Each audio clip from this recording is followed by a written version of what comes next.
বিএনপির ভারপ্রাপ্ত চেয়ারম্যান তারেক রহমানের নির্দেশনা তৃণমূল মানুষের মধ্যে পৌঁছে দিতে মৌলভীবাজারের শ্রীমঙ্গল ও কমলগঞ্জে প্রিন্ট ও ইলেকট্রনিক্স মিডিয়ার কর্মরত সাংবাদিকদের সাথে মতবিনিময় করেছেন বিএনপির কেন্দ্রীয় নির্বাহী কমিটির সদস্য আলহাজ মুজিবুর রহমান চৌধুরী। এই মতবিনিময় সভায় শ্রীমঙ্গল ও কমলগঞ্জের সমসাময়িক বিষয়াবলী নিয়ে আলোচনা ছাড়াও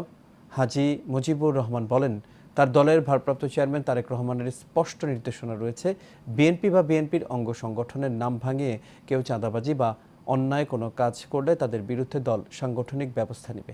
এ সময় আরও উপস্থিত ছিলেন শ্রীমঙ্গল উপজেলা বিএনপির আহ্বায়ক নুরুল আলম সিদ্দিকী, যুগ্ম আহ্বায়ক তাজউদ্দিন তাজু, কমলগঞ্জ উপজেলা বিএনপির নেতা